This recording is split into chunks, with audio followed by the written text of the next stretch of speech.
What's up everyone, welcome back to another Ross review. This week on the show we're standing next to the 2018 Toyota Alphard. This luxury JDM minivan can cost you over $150,000 here in Australia.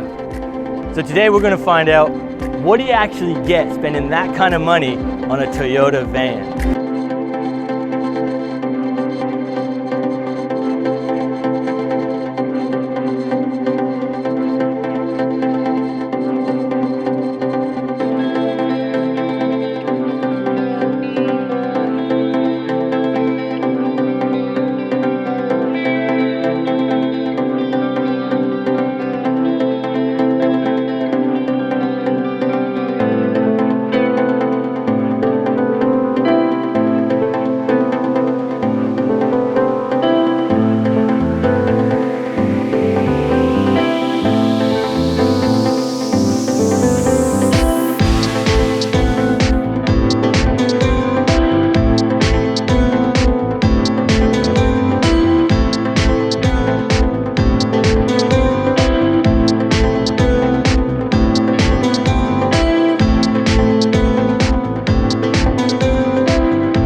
Yes, that is right.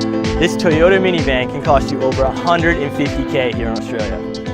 Launched back in 2002, the Toyota Alphard was specifically designed for the Japanese market. Though this is being sold now in a lot of other places such as Southeast Asia, China, Russia, and being privately imported a lot more now here in Australia. This particular one is the third generation AH30. Previous ones you had the AH10, AH20. This one is the Mac Daddy of luxury. This particular one is the executive lounge, and this one really is special. Now, styling wise, the Alphard is very striking, though not particularly beautiful. Besides its large front grille and gorgeous LED front and rear lights, there isn't really a whole lot to talk about on the exterior here. Now, powering the Alphard, we have a 2.5 liter 4-cylinder hybrid engine making around 200 horsepower. This particular one as well is sporting all-wheel drive. Now you could option for a standard 2.5 liter petrol engine or upgrade to a bit more power with the 3.5 liter V6, though I would strongly recommend to stick with the hybrid. Alright, so let's just start inside the Toyota Alphard because this is the place you want to be. These two middle seats, these captain chairs, are just the main reason somebody's going to purchase this vehicle, because the space in here, the luxuriousness, the calmness, the relaxingness is just immense. It is a really, really good place to be. And you know, you could just unwind in here, relax so easily. Now the seats in this car are just so beautiful, very, very soft, premium leather. This thing just feels so nice. It is heated and cooled. So these are ventilated seats. If you lift your left side armrest here, you have your heated and cooled seat controls. Just above that, you have all of your seat movement controls, which allow you to actually completely lie down flat in here. Now, one thing I wish this car did have, especially for the price, is a massaging seat function back here. I really think they missed out, and they should have definitely included that feature. Now, you also have a light button back here, so you can control your movable spotlight, which is just above your head on the left. And then you can also brighten or dim it. Now over on my right side, we have cup holders that automatically unfold for you. They feel really solid and of high quality. Just below that, we have a small table that comes straight up out of the armrest. This table just feels really well built. This whole middle seat really reminds me of sort of being on a plane, but this is just like, you know, an executive plane. It really does feel to that level. Now just bringing your attention to the side of the door here. It is very nice. It's all soft touch here. Feels very good. Even leather here on the side. There's very little hard touch plastic, which is a nice touch. These doors are all automatic, by the way, so you just tap this handle. It'll open up for you. Now, a cool feature with this as well is the windows actually go down. So one touch and the window actually drops down, which is a very cool touch. And the window does stop here, but it is still a decent opening here. And you know, if you wanted to get some fresh air, this is a very nice feature to have. So one touch up again. And then again, you actually have sunshade, so you can put a sunshade up. Now it isn't automatic, but it does the job, and you know, keep some of that light out, keep some more privacy in here. It's very nice. Now in the back, we do have one 13-inch flip-down screen. I do wish each middle seat passenger had their own screen though. I think they really should have. But this allows you anyways to control the radio, watch movies, play Bluetooth. You could even hook up an Xbox to this, as it does have an HDMI input and a household plug at the bottom of the center console.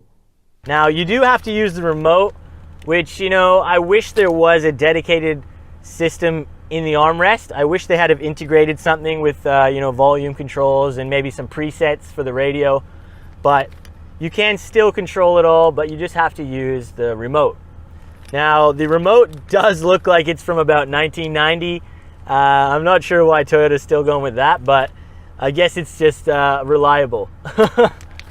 So just another crazy feature about these middle seats is that this can actually sit a lot further back than where I am right now. So there's a lever down here, you just lift it up.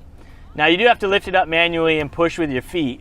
It's not automatic, but you can bring this up forward if you want to have more room for the back passengers, or you want to allow them to get in the back. And then you can push this all the way back to here. And then I literally cannot get my feet to touch the front seat. That is my legs fully stretched out, and I'm still not touching the front seat. It is just absolutely crazy, and you know, the luxuriousness in here is pretty wild. Now there are 3 back seats behind us, so let's just jump there and see how much room we have as well. Now you do have enormous amounts of headroom in here, which is very nice, and you also have a reclining mechanism here, so you can recline the seat back or up just to get into more of a comfortable position. Now this is in the normal seating position that I was in before. And look at the leg room. You know, I've got huge amounts of leg room here, great amount of feet room as well. It's also very nice leather back here again. You've got some cup holders back here, some storage area. And you also have sunshades again. So that's just another really nice touch. Sunshades back here. Speakers are right above your head as well. And you also have a climate vent dedicated for you here. All right, so inside the front now of the Toyota Alphard, and it's very nice in here again, but like we said, the captain chair is really where you want to be. But in here, you know, you have beautiful leather on the door sides again, you know, soft touch plastics here, just feels very, very nice. You know, I love this sort of silver wood kind of style they've got in here. It just looks very premium. You've got cup holders that extract out of here, just highly over-engineered. Looks like something from the Germans. And then you just come down, you've got this sort of stainless steel around the infotainment system, which looks very nice. Now, one thing to mention with this particular car, the infotainment systems have been swapped out. Now, that's due because they don't make them in English. So if you had one here, you couldn't really use it. So Vans West, the importer who imported this one, has swapped it out for an aftermarket infotainment system. It still does and displays basically all the features, but again, it is an aftermarket one, so I'm not going to really dive into that. Now, just one other cool thing about this vehicle is that it has a 360-degree camera, so you can look completely around when you're parking. You know, you can look at the front wheels, you can look at the back, you can look completely down and see exactly where you are. It is a really helpful feature, especially trying to park this thing around, because it is a bit of a larger vehicle. All right, so starting the Alphard, it's just sort of a regular key fob. Yeah, keyless entry, so push button start, just push this button. Now you don't hear anything when you actually start this vehicle because of that electric hybrid engine. So yeah, it's you kind of got to wrap your head around it. The engine is on, we put it into drive now and start moving, and we are actually running in EV mode. So this is totally electric right now, getting out of this car park. If you want to leave your house without having to start your vehicle or anything, this lets you have that capability. And then once you get on the freeway, it starts recharging those batteries and that. So this is a very good feature, and really is economical, this car. The 360 camera is really great for this as well. It sort of seems to recognize when you're going slowly and turning quite a bit, It sort of recognizes that, oh, you must be, you know, in a tight pinch possibly, so let's put up the front cameras and the 360 camera. So it really is a nice touch. So you can just quickly glance there, know you're not going to hit anything, and just continue driving. Now, just driving this, it does really drive pretty well as you would expect. You know, it's not very powerful. You know, it just sort of wafts around, but it feels very fitting for this car. You know, this is a kind of a car you don't want to be pushing around a corner or doing any hard acceleration. You know, this car rewards you for driving calmly. You know, the passengers enjoying those captain chairs, they want you to drive calmly. So, you know, it's really a relaxing car, sorry. The drive is not stressful at all, so it is quite relaxing. There's hardly any noise you can hear. You can't really hear any road noise. You know, you barely feel really any of the bumps. Does a pretty good job. And, you know, when you turn the wheel, you know, the steering is very light, as you would expect. It's not necessarily extremely vague, but it's a typical minivan. You know, this is a minivan. You can't get around it. It's not a sports car. This is probably the Rolls Royce of minivans. I don't think there would be one out there that would be better than this. Though I will tell you guys that Lexus for 2020 is coming out with an LM version. So this is going to be rebranded as a Lexus, and it's going to be even more ridiculous. Now, getting in this car, you actually have a really good field of view out of everywhere. You have this massive front windscreen. I mean, this thing is actually massive. You also have a little front quarter windscreen, which is kind of funny. You don't often see that. So that's kind of cool as well. And even just down the sides in your rear view mirrors, you got blind spot monitoring, of course, and it's just very easy to see out of. And because you have that rear view camera that's always on, just showing you what's in your rear view mirror, it does give you a very, very good look around this whole car.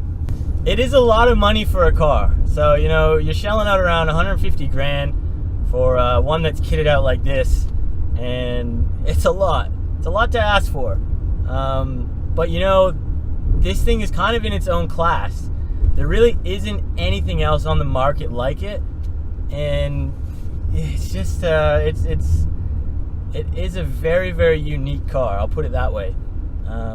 This is sort of for the person who wants to be chauffeured around, yet you don't need to spend, you know, $1 million on like some ridiculous Maybach or something, you know. I do have a feeling of why this car is so popular still in Asia. I think because their roads are just not as good as ours. They have a lot more traffic, or they're just not made as well. I think they have a tendency a lot more to not want to drive. They want to be chauffeured around, and this thing is just so comfortable. You know, if you were stuck in like ridiculous traffic, you don't want to be driving this thing. You want to be in the back relaxing, watching TV, listening to music. You know, if you need to do business, you know, you get the table down, you know, start doing some business, plug your laptop in. It's just so convenient for an aspect like that.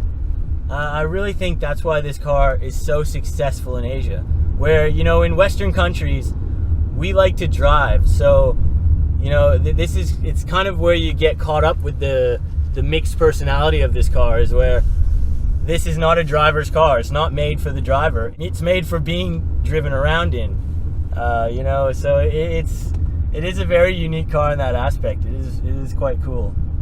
All right, everyone, I'm going to finish the video off here. Huge thanks to Vans West for hooking me up with this 2018 Toyota Alphard today. They've got a lot more of these in stock currently. This one was listed for sale. If you guys are curious, want to learn more, I'll leave a link for them in the description below, so please check them out. So yeah, I hope you guys enjoyed this review. This thing was really cool to check out in person. I hope to see more of these on Australian roads soon.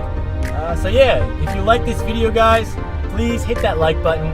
Consider subscribing if you're new here, and we'll see you on that next video.